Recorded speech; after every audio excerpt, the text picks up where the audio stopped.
Good morning, everybody. Am I audible? Yes. Thank you very much. I hope you had good coffee and snacks, and we are good to go until 2 p.m., right? Right? I would request my panelists to please come on stage. So we will start this session today on EIP social performance. We have 4 panelists, and we have 15 minutes each. That will give us some time for question and answer session after your presentations. So to start with the session, maybe I think by this time everybody is aware about International Framework for Eco-Industrial Parks, and one of the pillars is social performance of industrial parks, in addition to park management performance, economic and environmental. If we see the 64 benchmarks, there are 2 prerequisites for social performance, and there are about 12 performance indicators.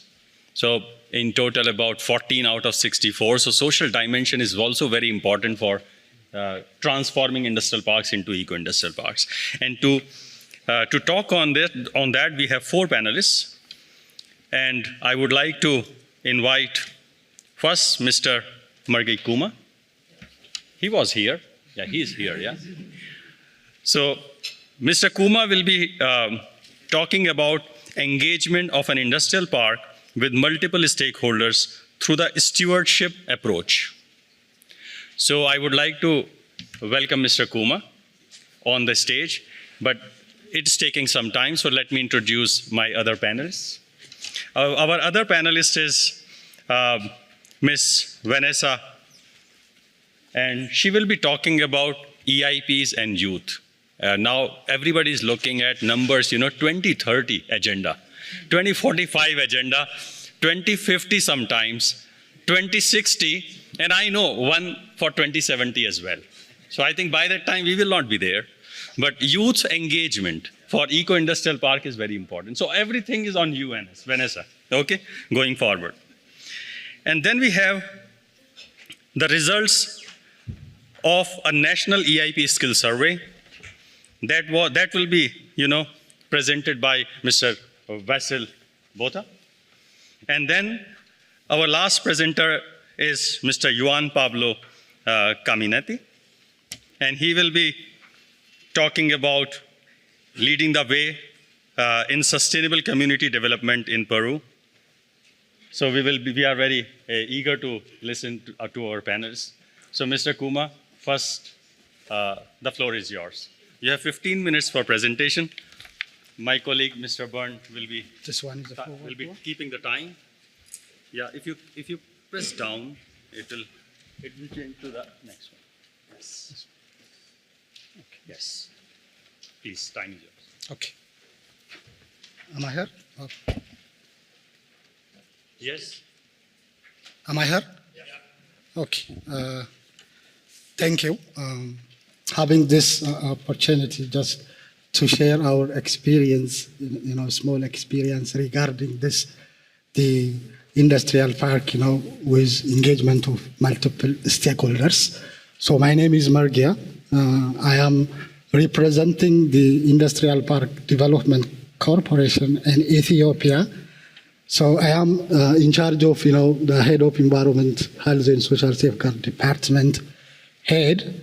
So I'm focusing on the engagement of our industrial park with multiple stakeholders through the stewardship approach for the benefit of the environment and the community. Just to give you information, today, yesterday, every September 11 is Ethiopian New Year. So in our calendar today, the 2nd of September 2017, 1/7. So if you want to be younger, 7 or 8 years, come to Ethiopia. So having this, I want to just emphasize on the overall aspects of the Industrial Park Development Corporation, which is, a public enterprise established by the government and whose mandate is, to develop and operate industrial parks in the country. The other government institution, the Ethiopian Investment Commission, who is responsible for the policy, the proclamation, the incentive, and the other, investment-related activity is managed by the Ethiopian Investment Commission. In Ethiopia, industrial park, develop at the federal level and at the regional level. The regional one led by the Ministry of Industry, and there are some three or four industrial parks which focus on the agro-processing are by the Ministry of Industry. So this is the sector, a priority sector area in which our industrial park focuses on the textile, the apparel, leather, agro-processing, and pharmaceutical, except energy and tourism. So these are our, geographical distribution of some of the industrial park developed by IPDC, the Industrial Park Development Corporation, is where the development corridors of the country, These are a simple showing where the industrial park is found in Ethiopia. So currently we have around 27 industrial parks, and mostly 13 or 14 are developed by our corporation, and some of by the Ministry of Industry, which are, supported mainly by UNIDO of Ethiopia, technical and other supporters. And the remaining are a private industrial park developer who are engaged in these processes. So the main, purpose of this industrial park, or initiated by the government in order to, attract foreign direct investment and create, a job opportunity. Don't forget, Ethiopia is, the second populous country in Africa. So we have to engage in these processes to create a lot of job opportunity. So these are the service provided by integrated infrastructure and sort of service provided by our IPs. There is a one-stop service I think you are familiar with. I'm not go in depth, and the world-class infrastructure, modern factory shed, road, electricity, water, and telecom services. Our mandate is, provide, services, and we are, giving two kind of a service. One, an industrial area, industrial lease lands, and the other one is pre-built factory shed for rent.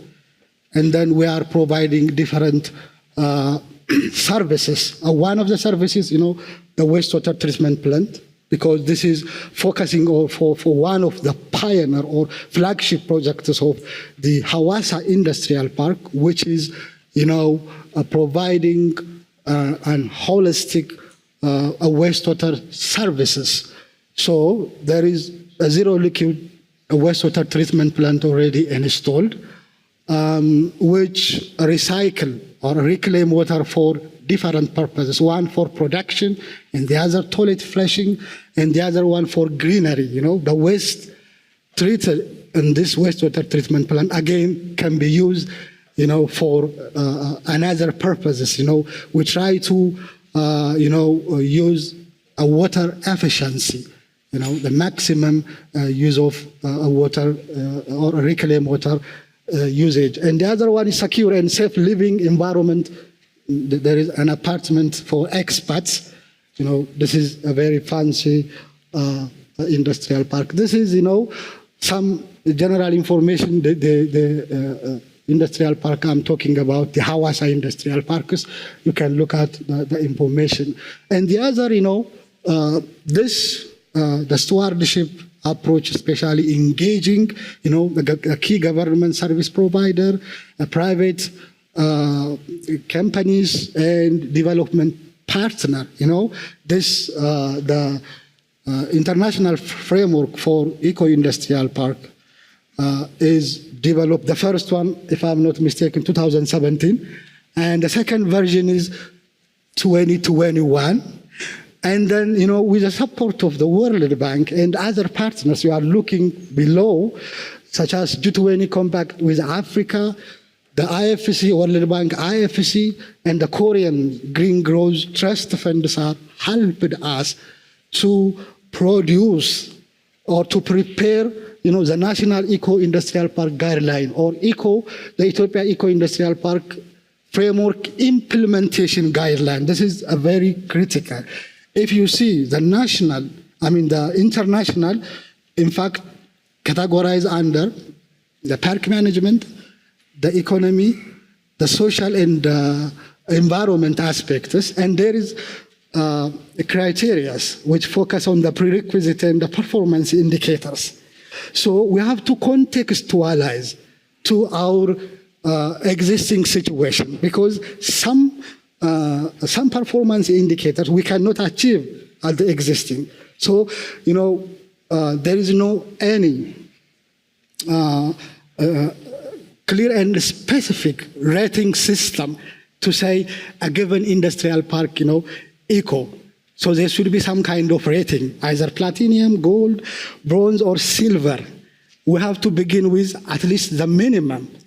So there should be some, the green performance assessment system and the prerequisite, unless you are fulfill the prerequisite, you cannot, go to the performance indicator.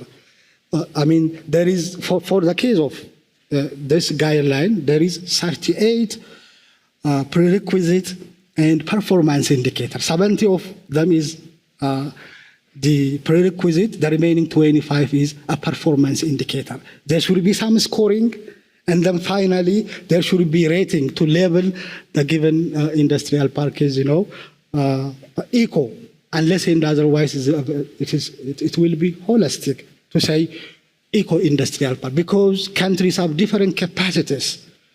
The African, and you cannot compare with the other. Even within Africa, and there is some capacities. So we have to start with a minimum. So if I'm not mistaken, even there is no, an international entity who are labeling an eco-industrial park, either platinum, gold, or under this category, because it has an implication. So, just to give you some information regarding this industrial park, where it is located. It is Hawassa city, which is 273 kilometers away from Addis into south, and there is a lake. So a community is concerned, coming, impacting the Lake Hawassa. So there was some initiative, that is established in 2018, which is protecting Lake Hawassa. So, we have to go beyond the industrial, outside of the industrial compounds, and, getting the community's ownership, unless and otherwise the community supports, the sustainability of the industrial park will be in danger. So, even this lake is, in the other side, exposed for erosion and siltation due to the land formed due to the rainwater. So the park communities and other private companies, they try to engage in this the community activities, and some of the activities are forestation, the catchment areas, the upper catchment area outside of the industrial park as CSIR, or a corporate social sustainability initiative, and there is some private and some stakeholders engage in these activities. Solid and liquid waste management, community and stakeholder engagement, support to Hawassa industrial parks. I'm just running some of activities to show you. And in the first picture, it shows, the gully rehabilitation. And this is, beyond the other side of the lake, because there is the heavy rain, and there is erosion and siltation is happening in the lake. So, and especially the GIZ with different programs like ecotechs, sustainable industry clusters, and natural resource stewardship programs. They are working, together with us, and the one leading this coordinating role, and engage in different activities that supports the livelihood of the community living the other side of the lake. There is some of the community depends on the lake, so the lake should be protected from the activities going in the industry and outside of the park. This is show the engagement, and the other supporting some access to water, and the other one is the awareness campaign programs. So why engage in the stewardship multi-stakeholder? I think it is obvious. Challenge too big to tackle with individual projects unless stakeholders come together and intervene. This is the reason why we are focusing on the stakeholder partnership. Ensuring long-term production, security of industrial park, while benefit the environment and the surrounding community. Unless we are engaging the surrounding community, you cannot get the ownership. If the community do not provide, ownership, you can imagine what will be the consequence. So, and efficiency and embed the corporate social responsibility, major companies with holistic development plan and other secure investment and jobs. The investment in the job to be sustained. Such a kind of stewardship approach is very important. Create space for development and cross-sectorial cooperation in design of new activity. And the remaining, and the last one is inclusive and transparent decision-making processes. Yeah, thank you.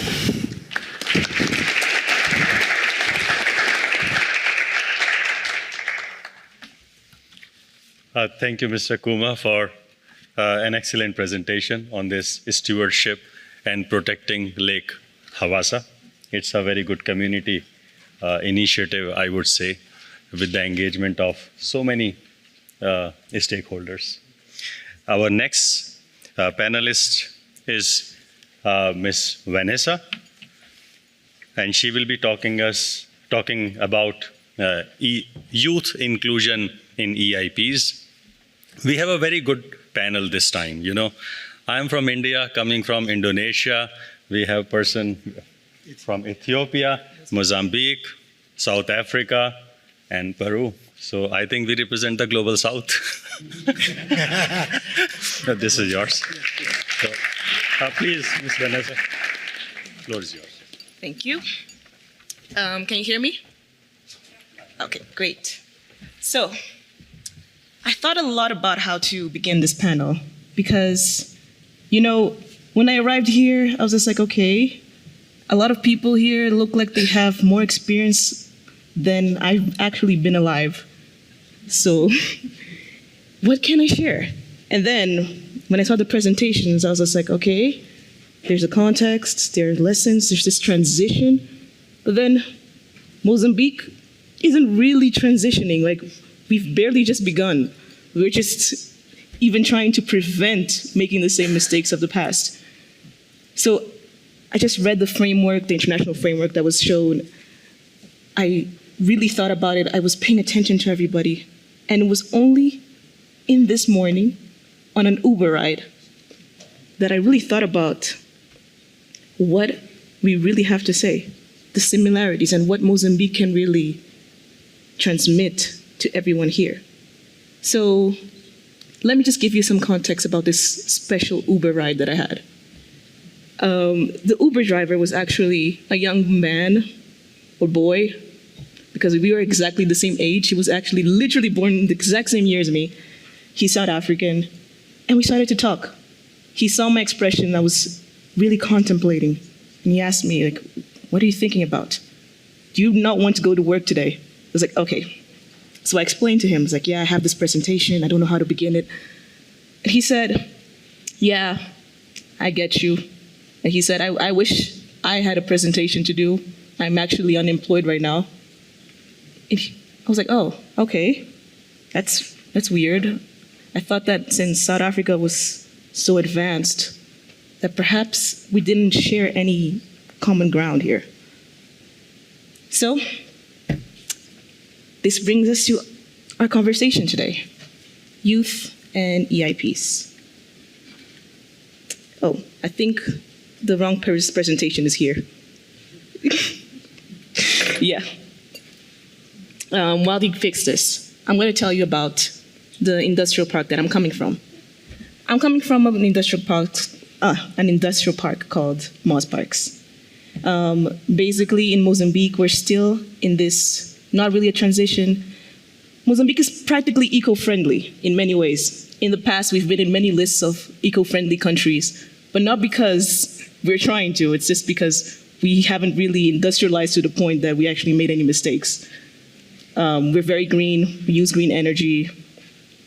We have so much green energy, hydroelectric energy, more than we can actually spend. So that is not our issue. So when people talk about the energy transition, for us, it's like, okay, that's not really for us right now. I see these lessons as something we have to think about in the future. But then there is one issue in the social aspect, is that we all know that trying to figure out how the economic, the social, and the environmental, and even the political pieces of the puzzle for sustainable development really do come together. And that is an answer for my generation to figure out. Then tell me, why do we hardly ever allow youth to really participate? I'm here and I will be facing these consequences. A lot of people here will not face it to my extent, will not have to deal with this because you guys, unfortunately, might not be here at that time. But I will. Anyway, long story short, a year ago, I was working as an environmentalist. Then suddenly, I got called to work for Moss Parks, our industrial park. First thing I asked was, okay, do you guys really plan on being sustainable? Because what I hear about industry is always that it's the problem, it's the issue, and that's the perspective that my generation has. But then they said, yes, our vision is this. This is how we're going to do it. A lot of the things that we heard here, like about trying to find the low-hanging fruits, trying to make sure that we have green light, it is being applied. But what isn't, perhaps, is the social aspect, what we're still working on. And that is a work in progress. So yes, Moss Parks has all the same goals as the eco-industrial parks want to, and we're going through that. So there are many ways to tackle the social aspect. Right now, they have this basic ones. It's like there's nothing special here. Basically, there's like the charity work, like care centers, like there's some orphanages nearby that we help. There's some field trips, so we help young people come there so they can know what they could do in the future. You know, since there are many different skills that are emerging with these different industries, so it's really good to get young people to visit the parks and just see what their futures could look like. There's also sport. Our chair really loves sport, so he sponsors a lot of sport events. Then there's like Mashamba's project. Mashamba in Portuguese, my first language, means basically farm. So there's this agricultural aspect to it. They help local farms around. There's a Christmas event every year that they help out, and so on. But these don't really have that much of an impact. So there was this global issue that was really addressed here. So a long time ago, when I was a child, I mean, not that long ago though, we used to have this perspective and this perception that, okay, maybe Mozambique is poor and maybe we don't have a lot of money because, yeah, we just don't have the resources maybe. We haven't industrialized, that's why. And we could live with that. It's easier to accept that reality. And then suddenly, they found these gas reserves. Oh, we cheered. We were super excited. Yes, we're finally not going to be poor. Maybe we could be like South Africa one day. But then, okay, Mozambique's economy is going up. But then it seems like the cycles of wealth and the cycles of poverty are still there. We have that gap. So the government, which is also one of the owners of the park, it's a public and private entity, actually suggested that, okay, we need to do something about this youth employment crisis. Because most of the population is young. The average age in Mozambique is 17. And when you don't have young people working, it becomes a huge issue for the country. The resentment is extraordinary. And when I came to South Africa, on that Uber ride, I got to relate to that young man, someone my age, who has the exact same perspective. I talk to young people in Mozambique all the time about this topic. A long time ago, the issue was that, yeah, we are not educated yet. Yeah, our country's not rich. But this time it's like, yes, we have the resources. We have an educated young population. Maybe 100 years ago, nobody would have even imagined that a Black South African young person could have had a degree and a master's degree and still not have a job. It just doesn't make sense. And the weirdest thing is that many people don't even know about industrial parks, young people. We just think, okay, there's this mess that the older generation made, but we don't really get involved in the solution. So they started out small. Moss Parks decided that they were going to make an internship program. It was simple. They were going to teach the skills that came with the new industries so that there wouldn't be this gap. And maybe we'd find jobs for these young people. Maybe we didn't have to look for expats. Maybe there was some way to give these people some hope. Well, this was back in 2018, and it was very popular, actually. A lot of companies liked the idea. A lot of companies started actually even expanding and accelerating their growth because of this. And more than 50% of the young people who went to these internship programs got hired, even if it wasn't the initial plan. And then at the same time, a lot of companies really benefited from finding talent. And I get this a lot. On one hand, when I'm talking to young people, they can't get jobs. And then on the other hand, I talk to the companies and they say, well, we want to hire people, but we can't find the talent. So this is why they took this to the next level. So they decided that this was getting way too big for just Moss Parks to handle it alone, and they created a specific foundation to work on this. And this foundation is still a part of the park in a certain way, but we are exactly focused on youth. So we didn't just limit it to internship programs, but it is our main goal, because we know that we're not going to solve the youth unemployment crisis or the other issues, the sustainable development issues, just by finding internships. But it is a really good gateway. Unfortunately, I only have 5 minutes, so I'm going to rush this. So when we became this independent entity, we started having to synergize. So GIZ was really great with this. We noticed that this was a great opportunity for women empowerment, for instance. Mozambique is a very sexist country. We are still at the very beginning of this transition in many ways, including socially. So many women do not have jobs. Many employers don't want to hire women because they have the perception that perhaps women are not as intelligent or as competent, then they'll have too many responsibilities at home. Or wait, what if they hire Vanessa, she's young, maybe she's gonna get pregnant. And yeah, the internship program becomes a gateway for this, because with our internship program, we can actually determine that we want 70% of our interns to be female. And we discussed with the companies about this. They're a lot more accepting if we show them a very high quality and intelligent woman that's young, And they see, okay, perhaps working with women is a good idea. And that already tackles one of the issues.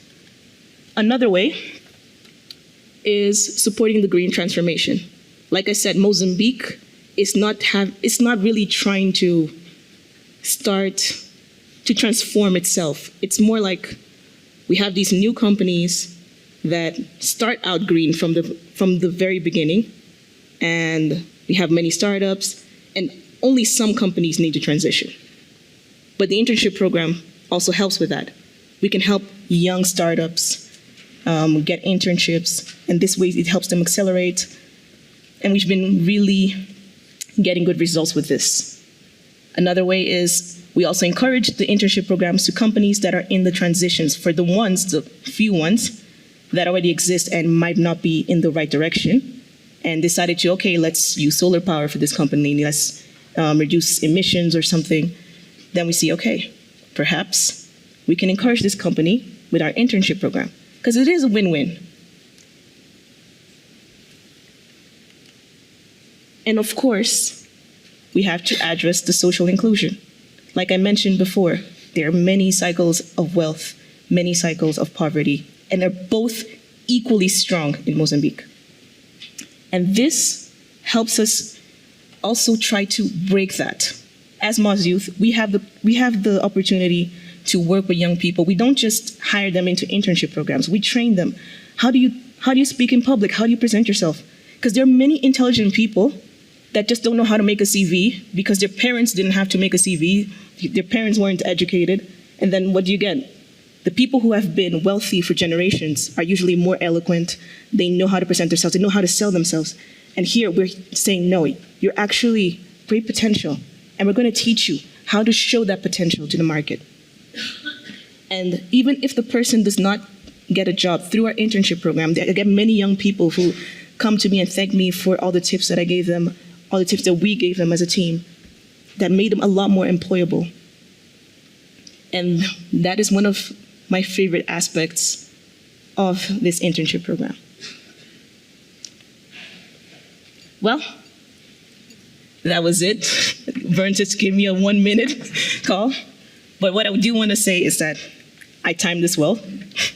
And after this bus ride, no, not really a bus ride, an Uber ride, and after this conference, I just wanted to share this with you as a best practice that I think every country could consider. I'm glad that we're all here because it's really nice to see everyone getting together with different perspectives to face the problems that attack us as a unit. Thank you.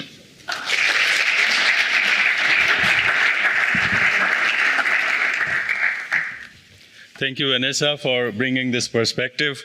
Yes, as you mentioned, many of us will not be there, but our children will be there. You know, we are equally concerned. Maybe more concerned about our children, right, than ourselves. So, and you touched on this internship program, which is a very good initiative, and I can relate that. I will not say I understand that, but I can relate that. Coming from a country with 1.5 billion population, living in a country where 260 million population is there, majority of them are youth. But many times in industries and industrial parks, they need skilled people. They don't find them. And there are people who are skilled, they don't find jobs. Okay, so it's a great way of matchmaking. And going beyond internship, I would like to cite an example in Indonesia. In industrial parks, there are vocational training institutes. In one of the industrial parks, so they offer 3 years program, including internships. And at any point of time, they have about 2,400 students, 800 students every year they take. They have variety of streams, mechanical, electrical, electronics, hospitality, and so on. Even they teach them many things. And all the students are in demand. And they are well absorbed before they graduate from that polytechnic. So that's a government program, and many of the industrial parks have it. I think this is a good way of creating jobs for youth, or matchmaking. With this, I will not take much time. Our next panelist will go to Mr. Vasil Botha. In fact, there was a study which was done on skill, skill assessment in South Africa, and Mr. Vasil Botha will be, talking the salient features of that study. Thank you very much. Please.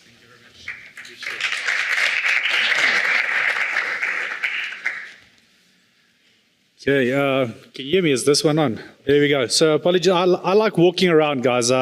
If I stand here, it feels like I'm preaching, although I might be preaching a little bit today. So as you can see from that, that's the best photo they could get of me. But yes, so I'm focused on skills. So I've got a complete passion. So apologies if I get a little bit excited around this area. I've got a big passion for skills development. I've been involved with skills development for quite some time. AIH Group, we've rolled out close to 50,000 skills audits, so we've got a lot of data. We've got a panel of industrial psychologists that develop competency frameworks. Who are we? Hey, I'm going forwards. There we go. It's a backwards button. We are a group of companies. I fall within the human capital because when I heard the people speak today, and the technologies and the circular economy and the areas versus parks and the zones, in all of that, there's still people. There's still skills requirements. We can bring in all of the technology we want. That's fantastic. I support that. But there's a people aspect to all of it. There's still someone that has to switch on the machine and switch off the machine. So we were requested to actually conduct a survey around the skills gaps within industrial parks, and with specific focus in the transition from industrial park to eco-industrial park. And what does that look like? One of those difficult aspects is that to just launch a skills survey is not sufficient. What am I assessing? What skills? Am I just looking for how many welders I need? So what we did is we actually developed a competency framework, and I'll expand a little bit on that now. We built our study around the 4 pillars from the EIP skill sets to ensure that we align to that. And what does that mean? Which included the managerial, the RECP, the environmental and social sustainability skills, and any of those other aspects that we've deemed necessary to support the EIP structure. We then actually expanded the study to include other IPs and SEZs. There's a lot of acronyms in this industry. Huh?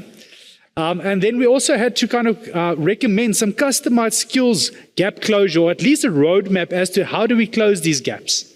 And what does that look like? So, Barend, I tried to really limit the words because I got this response every time. Less words, more, But I think we've hit the mark.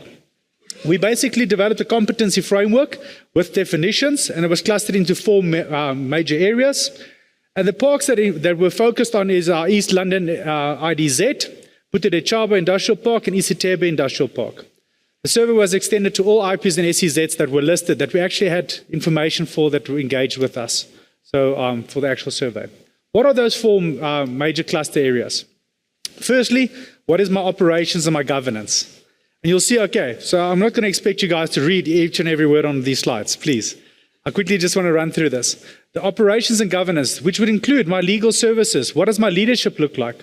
What does my emergency services, my transportation, my warehousing, my logistics aspects around industrial parks? From there onwards, our economic factors. What's my financial management of the park, of my operation?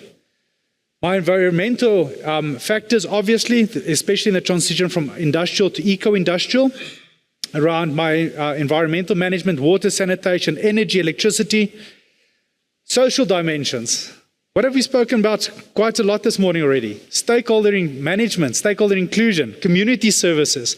How do I take these community members with me on the journey? If I'm talking about a park, if it's an area or not, it doesn't really matter. It's still within people. There's communities that naturally develop around these parks. How do we do that? And what are those competencies that we require as park management, tenants, government, shareholders, to actually effectively manage those dynamics? I told you guys I'm going to preach a little bit today, no? Yes, okay. So, there we go. So if we look towards, how did we cluster this? We look towards park management and what are those competencies required for park management. We look towards government, and again, those competency clusters, and we look towards the tenants as well. So we clustered them in those areas. Firstly, we built competency titles. So there is a list. I think it's 97 competency distributed in various types of clusters, so 97 per area. And we're not going to assess, we didn't assess everyone on 97 competencies. Just by the way, if you ever go through a competency assessment and they send you a list of 70, say no, not participating, because who's going to have 70 competencies for their own position? Doesn't make sense. So we clustered them specifically to what is required for the stakeholder. So we then also provided a definition. So once the report comes out, you will see that there is a title, for instance, sustainability focus. The competency focuses on fostering circular and green economies through the strategic oversight of eco-industrial parks, etc., etc., etc. So the competency definitions were also focused towards eco-industrial parks. For us to get a clear understanding as to how and what do we need. What is a competency? It's the combination of knowledge, skills, and abilities. You know what is the response we often get when we do these skills assessments or gap closure, gap analysis? But I've got the certificate. I studied financial management. Oh, very great. Can you do financial management? And how has that actually changed? Because I did study financial management in 1998. That's fantastic. Most of those processes are done automatically now on certain software. But also there's aspects like green economy now, green financing. That has changed. Earlier I heard one of the speakers around the aspect of the policy and regulations and how that often is a hindrance. Those are also aspects that need to change. And that's why we said the competency definitions also needs to continue with that. For government, as an example, networking and partnership development, it's essential. Government is a central part within that industrial park and the eco-industrial park setup.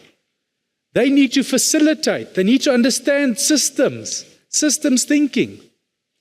How do we tackle those hurdles? How do we get to the action has a consequence? There's an action and there's an influence. How do we get to that thinking? Going over to our tenants, and I just had more space on the slide, so that's why I included more competency examples. Okay. Is, for instance, my environmental impact assessment and compliance monitoring. Now, when you start off with a study, you have some preconceived things. It doesn't matter what we think. We try and clear as researchers. We try and clear as much as possible of that preconceived ideas to ensure that we are objective. Correct? Makes sense. However, when you get to these definitions and you have an assumption of saying, but I operate within these structures, waste management is important. And then you look towards the competence and you see, oh my word, there's a gap. How is there a gap? If this is so important, multiple factors influencing that. Going over to, as I said, 97 competencies distributed across the various stakeholder groups. We assessed at 3 different aspects. The first being my criticality.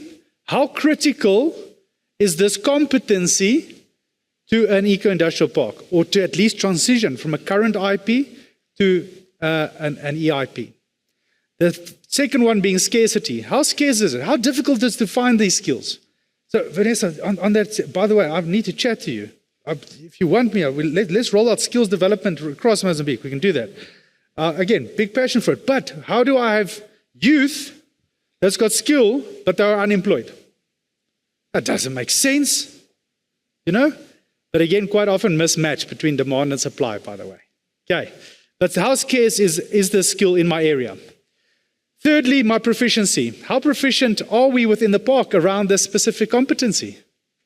We then create a bit of a heat map. So if we saw the criticality came out as a 1 rating, it's not extremely critical to that transition process. If we saw it came out as a 5, it means that it's got a very high impact.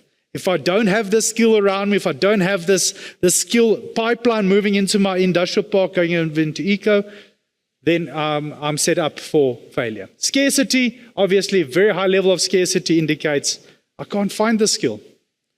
And again, there are influencing factors.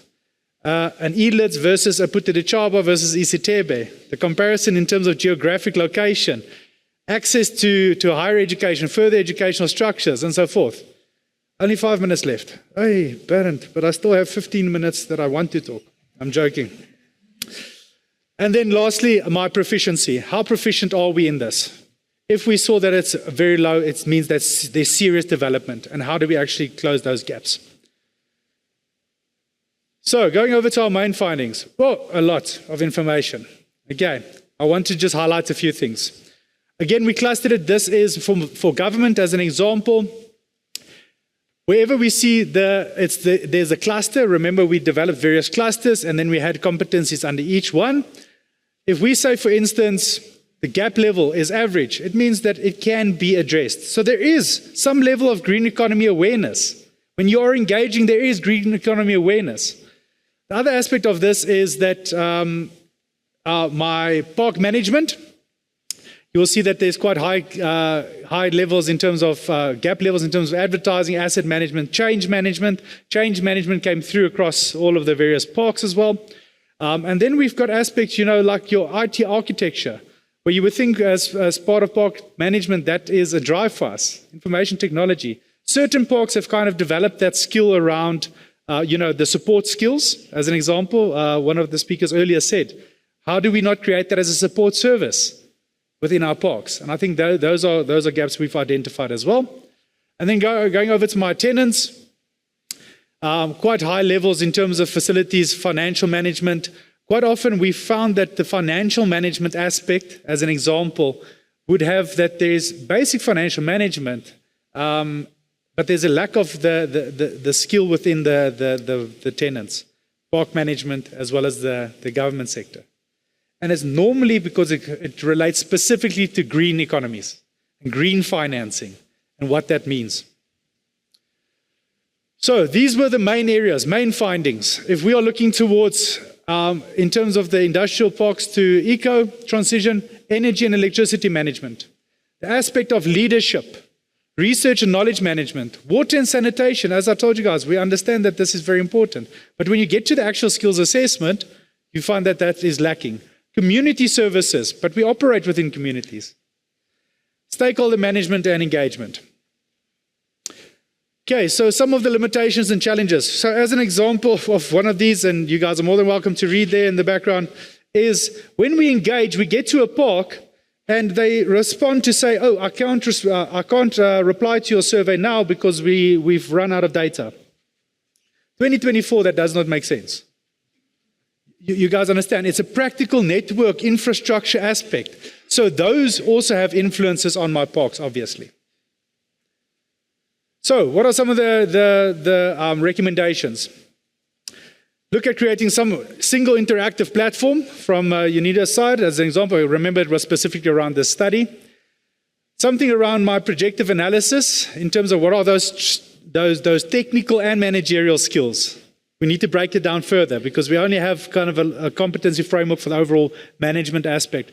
But how do we get it to a technical aspect? Local and international comparison to see how does our framework compare to international standards and what's happening internationally. Investigate the broader influences on skill supply. As an example, geographic areas, access to information and data, etc., that can have transport issues, that we've identified. So potential expansion of skill centers around IPs and inside IPs. Okay, and then investigate structures of new skills programs. So, part of my gap closure. Focus on the technical skills, demand and supply. What are those skills needs for EIPs that's not addressed currently? Often outside of the geographical region of EIP and IP. And one of those gap closure aspects that we've identified is we have, for instance, CPD courses that are offered in terms of waste management, energy, battery storage, electricity management, etc. But it's kind of so specialized towards a very small cluster that my tenants, my park management, my government don't have access to that. If you're not part of your energy council, engineering council, you don't have access to the CPD. We also found that some universities have degrees or diplomas around certain areas, but they don't address the very specific competency required in terms of eco-industrial parks. So there's the requirement for realignment thereof. So what do we have in terms of, in terms of targeted skills programs to be developed? I think the NCPC can play a very vital role in that, pivotal role in terms of rolling that out. And e-learning is not always accessible, guys. So e-learning is not always the way to go. However, a blended approach is something that can really be undertaken across the various parks. Barend, you will be happy to know. Is it? Yes, okay, it is. That is the end of my presentation. Thank you very much.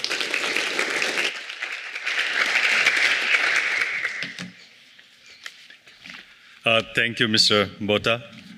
And now, before we move to our last but not the least presenter or panelist, it is very likely that we will have a thank you for our panelists and our timekeeper. We will have about 10 to 15 minutes for Q&A session. So by the time Mr. Yuan will take us to the leading the way in sustainable community development in Peru, please note down your questions to each panelist, which we can take. I think we can take about 3 to 4 or 5 questions, depending on the time. And after the presentation, we will shoot the questions to the panelists. Please, Yuan, the floor is yours.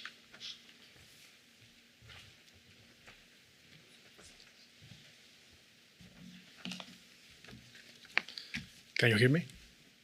Yes? Perfect. So first, many thanks to the organizers for the invitation. My name is Juan Pablo Caminati, and I am the General Manager of Piura Futura Industrial Park since 2016. My topic is about community development, and I will be focusing on our experience in Piura Futura, on dealing with local authorities, local and foreign companies, their employees, and of course, the community of the district where we are located. Before going through the topic, please let me tell you very briefly first about Piura and Piura Futura.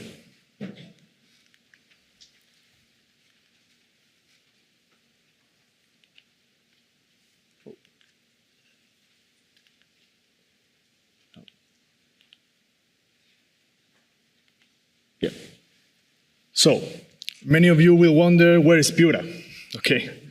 So, well, we are a little bit far from South Africa, as you can see in the map.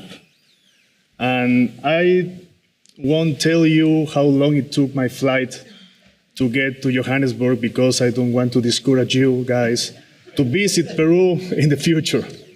Okay. So Piura is within the 5 most important cities in Peru. It represents 4.88% of the GDP of the country. It's the second most populated region. About 2 million people live there. Piura has many industries that boost its economy. It's the first producer and exporter of hydrobiological resources, non-metallical minerals, mangoes, lemon, table grapes, and ethanol.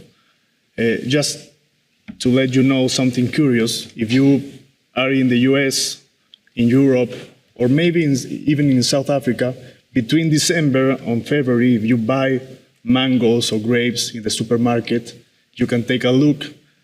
Probably, very likely, these products come from Peru, come from Piura. Piura also has the second most important port in Peru, which is Paita, which is mainly an export port, which main destinations are the US, Europe, and Asia. Regarding Piura Futura, our industrial park is developed on a 100 hectares plot of land. We started the construction on 2016, we have managed to attract national and foreign companies that have jointly invested more than 100 million in industrial facilities, in new industrial facilities. 26 companies are already operating in the park. 11 facilities are under construction, which means that by the end of 2024, we will have almost 40 companies operating in the park. Also, more than 2,000 formal jobs have been generated in these 7 years of operations, which is a good start, right? Okay. At the beginning of 2024, we were invited by UNIDO to the second phase of the Eco-Industrial Park Development Program in Peru. And in April, we passed the diagnostic test under this EIP framework, international framework, developed by UNIDO. As some of you may know, this framework focuses on 64 indicators that are classified into 4 pillars: management, environment, social, and economic. As you can see, even despite having a rating of 46% of the indicators met, the good news is that we show the potential to be able to meet 87% of the indicators in the next 4 years. Regarding the management indicators, I would say that there is a lot of paperwork to do, and we will meet these 100% indicators. But we are focusing now in the social and the environmental indicators, because those of that are related on community development, as I will show you in the next slides. So, what is the first thing we have done? At the beginning of this project, in 2016, we had many problems dealing with the municipality of the district. Problems in obtaining construction permits, many obstacles in all the applications we presented, and justified delays due to the bureaucracy that the authorities in my country usually have, among others. Over time, we understood that we needed to make the municipality and its executive understand that the main beneficiary of this kind of project, by the end, is the district itself, and of course the community of the district.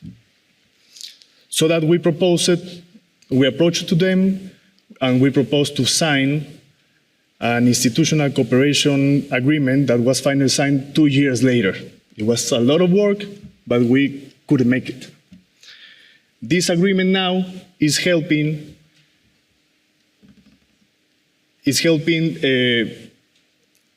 in giving opportunities to the people of the district to get jobs in the companies that are already operating in the park, but not only jobs, but also the park is offering them training sessions, free training sessions to fit the demands of these companies.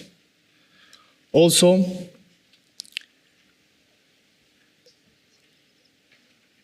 the attraction of foreign and national investment of companies is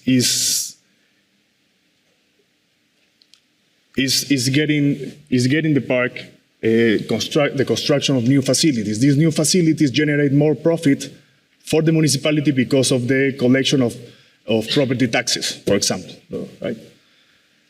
And the other advantage for the municipality of this, regarding this agreement, is that the administration of the industrial park is now committed to offering services for the companies that by this time, cannot be covered by the municipality. For example, the collection and treatment of waste, of solid waste, which we will talk about in a slide later.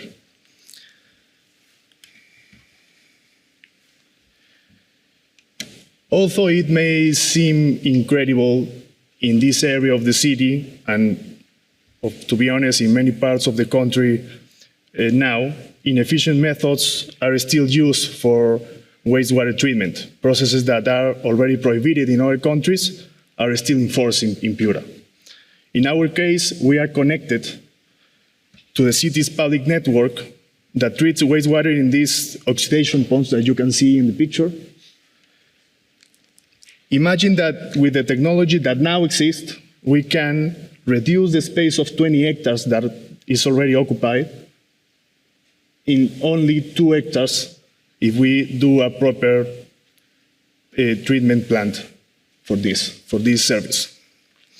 After almost 12 months of work, we have managed to see the municipality, the public company in charge of the city's wastewater treatment, the community representatives, and of course us, in the same table to move this project forward. Today we are committed on the development of the technical file, which is a good start.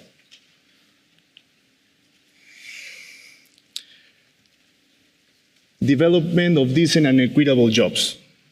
This is a joint effort between the administration of the industrial park and of course the human resources departments of the companies that are already operating in the park. The idea is not only to promote the creation of new jobs, but also to ensure that these jobs are fair and equitable. This work already has success stories. For example, 2 of our anchor companies that have industrial plants dedicated to the processing and packaging of fresh fruits for exports indicate that today 65% of the workforce in the production side is female. We also have another success story where a company has launched a pro bono program where C executives of the company conduct individual legal and financial advice sessions to employees that require it. We know that these programs have been very successful, and we have shared these experiences to other companies because we think that these programs can easily be replicated in other companies as well.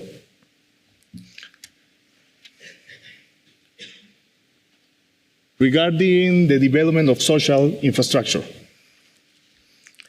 one of the biggest learnings we have had since we started this project in 2016 is understanding who our end customer really is. Of course, the customers of the industrial parks are the companies that buy or rent the industrial facilities we have in the park. But at the end, the true customers are the employees of these companies that go every day to work in the industrial park.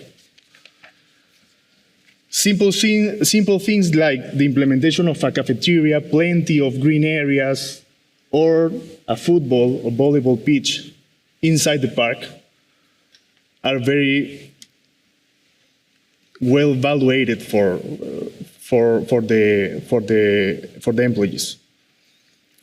This is a picture you can see here. These are posts in LinkedIn and social media. The first picture is a company that is giving thank you to Piura Futura for organizing a breakfast, a networking breakfast, where all the industrial companies within the industrial park were sharing not only their presentation cards, but best practices in each of the companies. And in the other picture, you can see after a football tournament, a very simple thing we organized. It was literally very well evaluated for all the people who work in the park.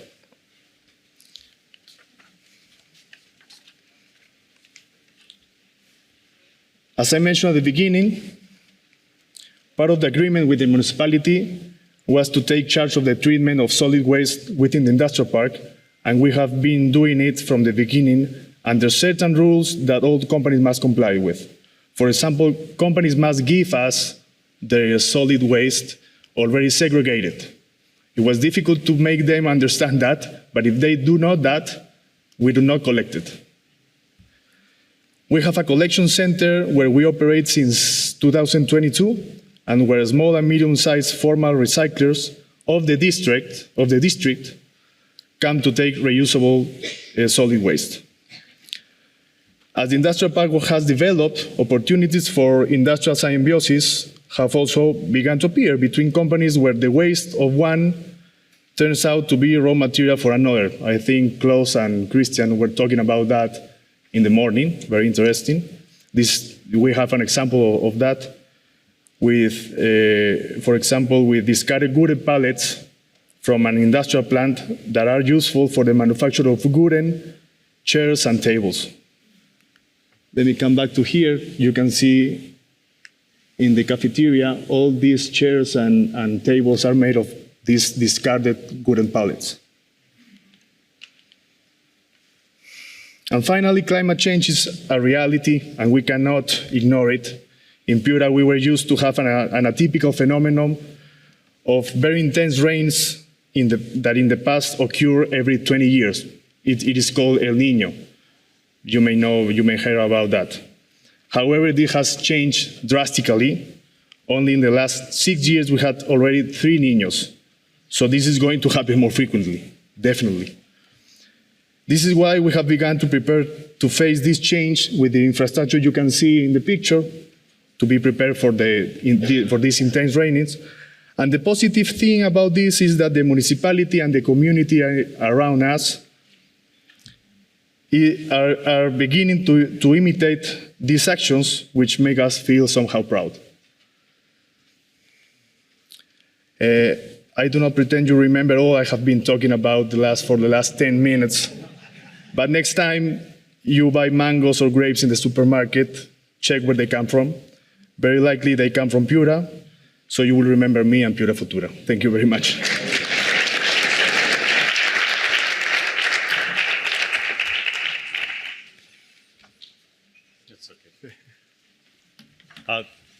Thank you very much for completing your presentation in time.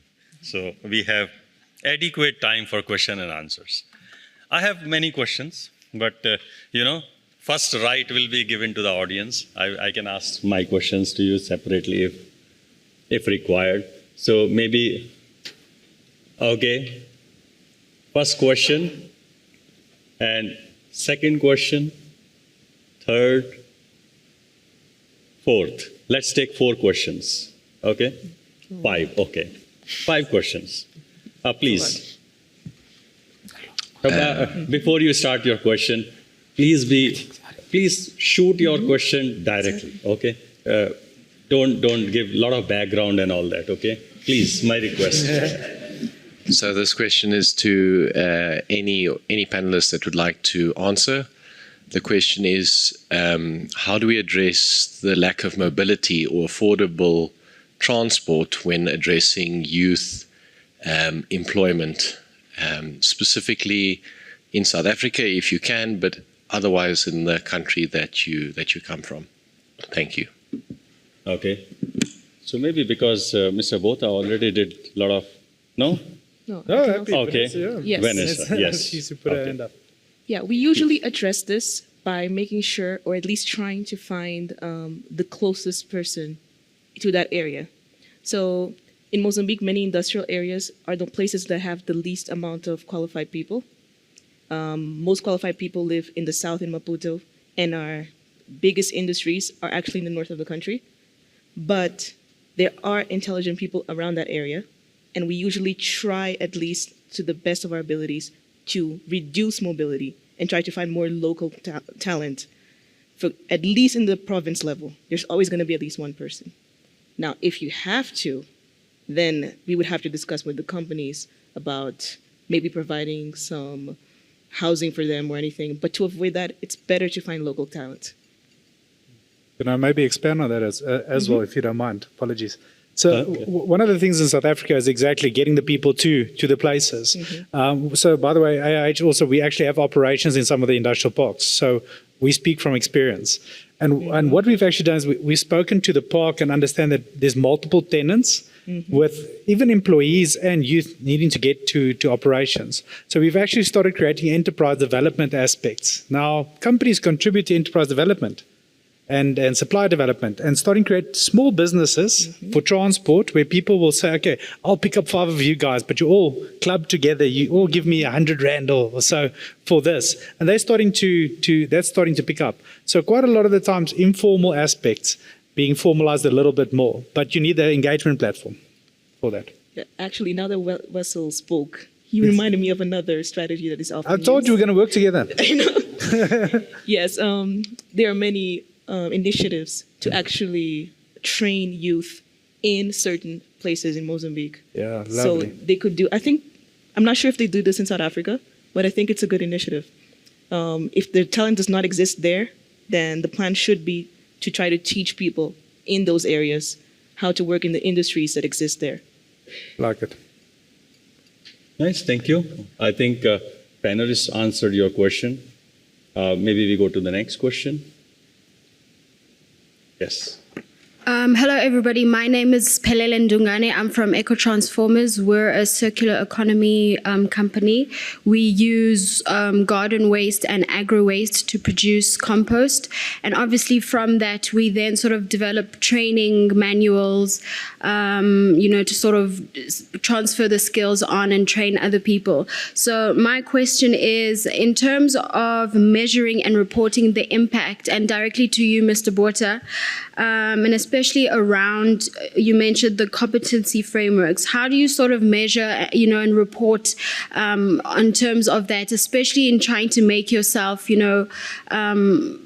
attractive for green finance, to make sure that the skills that you are developing move along to the youth and help in youth development and skills transfers? Okay, thank you, Mr. Botha. Fantastic, thank you. So ROI, the return on investment, is always a very difficult thing to measure, especially in terms of skills development. However, what we've tended to do in the past is, we've put through numbers. So we've trained 1,000 people.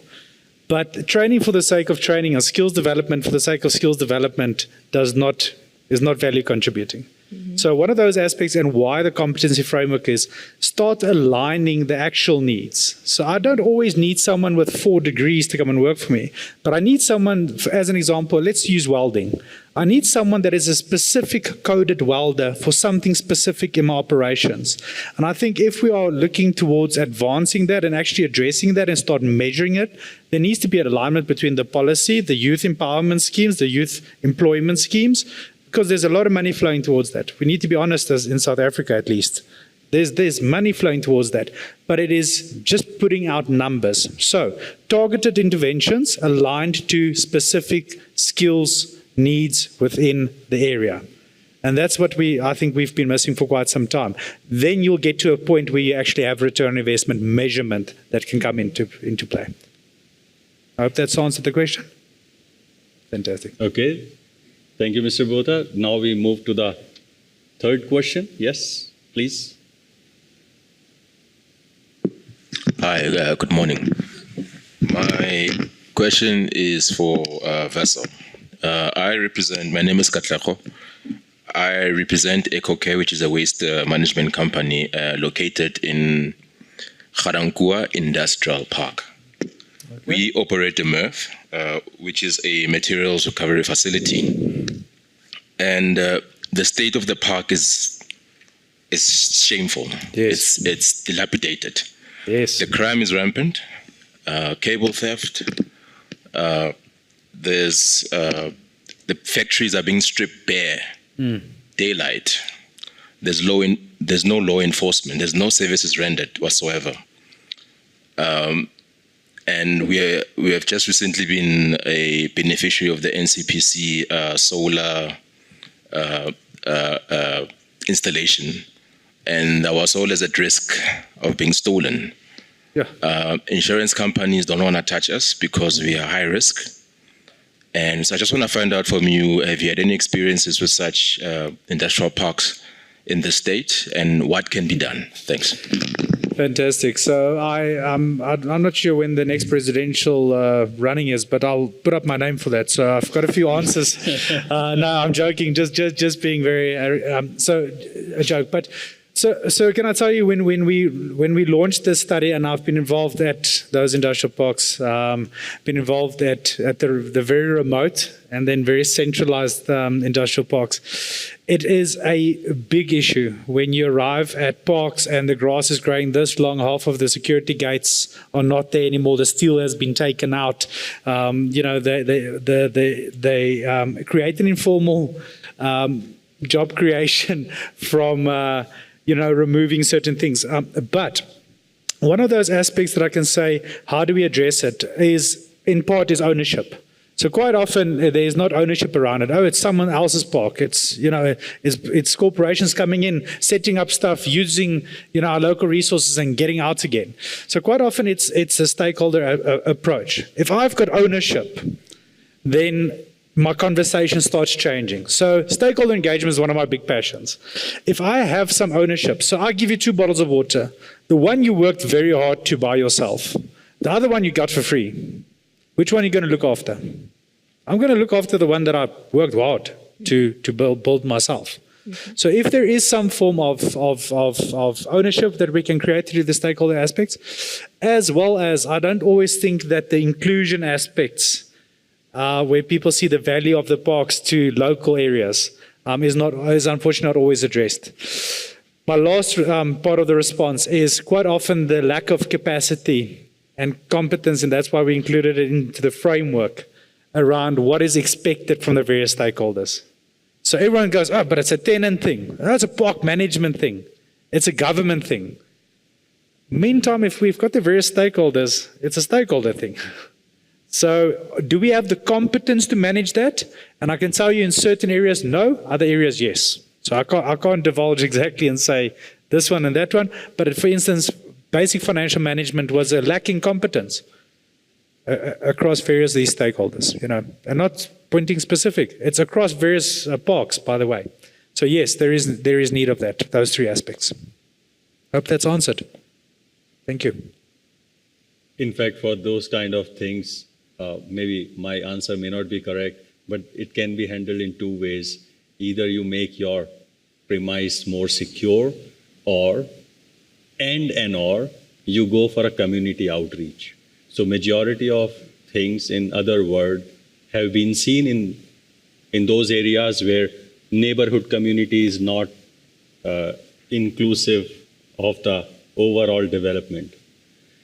But yes, my answer may not be appropriate. So let's go to the question from this side, 4th question. Yes, that's me. Yes, please. Yeah.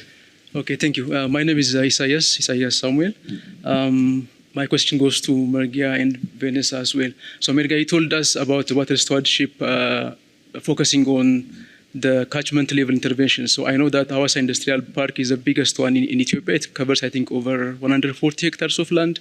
So I do understand that you've been doing some work within the park as well in terms of improving the stewardship. So based on your lesson from the Hawassa Industrial Park, is there any work that you are planning to do in terms of scaling up the lessons to the other industry parks? And Vanessa, you covered, the unemployment issues in the youth. So that's a major challenge in developing countries, including my country, Ethiopia. But at the same time, even those employed youths have a number of livelihood issues, which goes with pay rate, working condition, access to wash, for example, water sanitation and hygiene. If you take, for example, the textile industries, it's largely female workers, and there is menstrual hygiene management issues and others. So what is your reflection to that? And maybe lastly to Johan, considering the Peru condition, groundwater depletion is one of the major water security risks. So I'm not sure what is your water source, but I want to know if there's any work that you are doing in terms of groundwater monitoring and replenishment. Thank you. So we have 3 questions as a 4th question. Okay, fine. So Mr. Kuma, yeah. Okay, let me just answer the question raised from, am I heard? Yes. Okay, the time is very short. That's why I'm not just able to address all points regarding this a very flagship project of Hawassa Industrial Park. It is a pilot, and every intervention is tested there and upscaling into the other, industrial parks. So this the stewardship approaches, engage a lot of stakeholders, and every stakeholders, they are interested, to intervene in Hawassa Industrial Park. So this, the Hawassa is found in the Rift Valley Lake, and its water, it is somewhat, fluoride rich. So that's why we are, forced, to recycle the water for the production processes, to meet the investor satisfaction regarding of this boiler issues. So it is two approach. One, on the spot, managing the wastewater and getting reclaimed water and distribute for the companies. And the other one is, exercising, the catchment areas. This is a very huge catchment areas. That's why we are, engaging different stakeholders at a minor level and at a national level.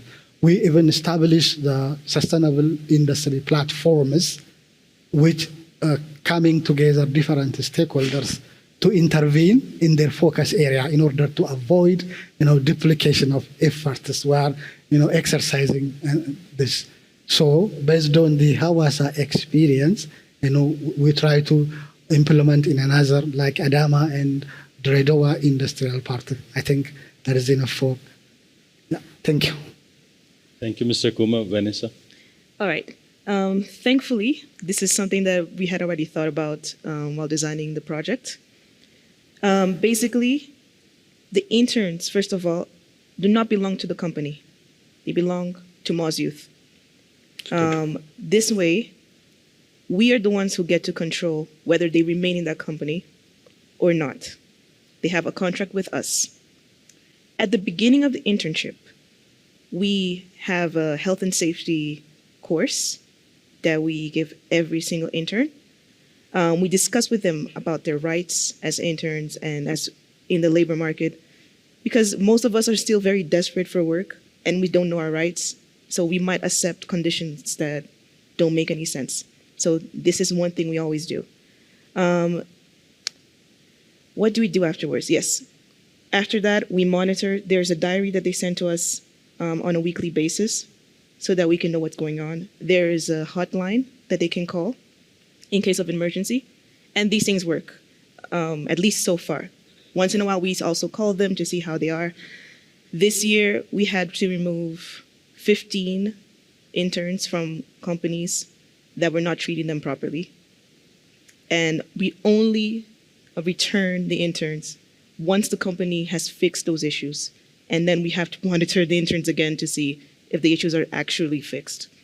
So that's how we address these issues. Okay. Yuan? So,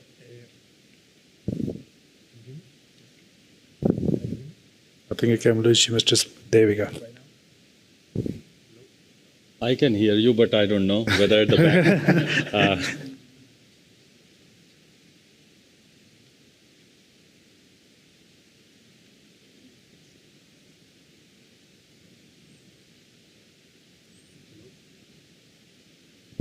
Can you try once again?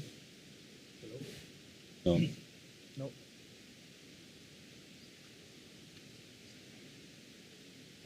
Yeah, I think you come here.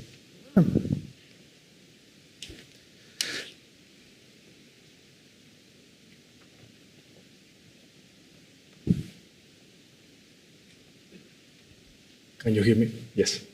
So, as we have many international firms within the industrial park that are very strict in what we do with the solid waste that they deliver to us every day, what we do is every month, by the end of the month, we send them a report on what we do with the whole solid waste we collect.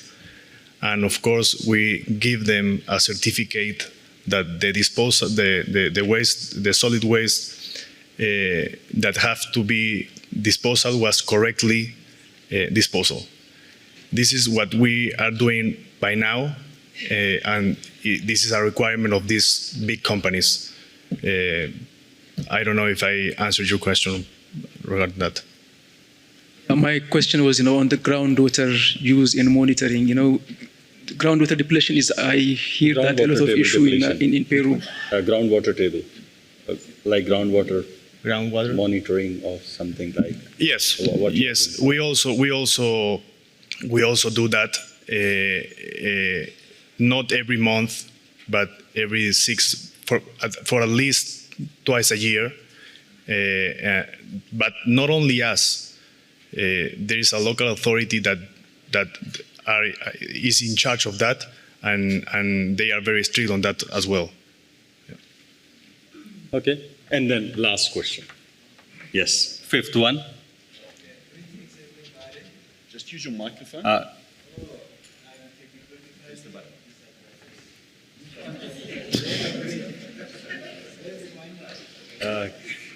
Thank you.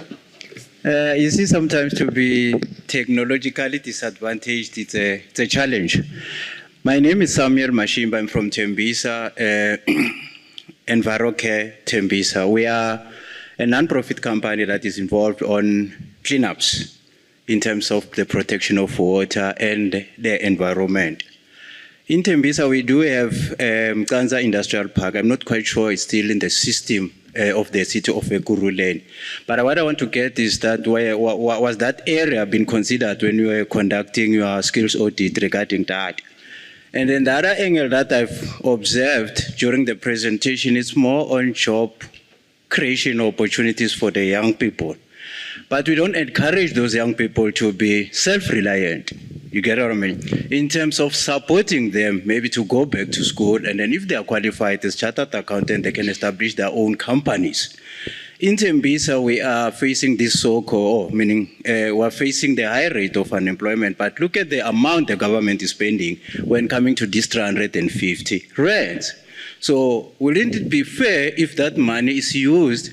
I don't want to say township economy or suburbs economy, but there's this trend of saying township economy, suburbs economy. So we don't club, meaning we don't club that together. You get what I mean? It's more on unfair discrimination, because when you're in a township, you are expected to think a little bit lower, and then when you're in town, you think a little bit big in terms of the wealth creation and also the investment.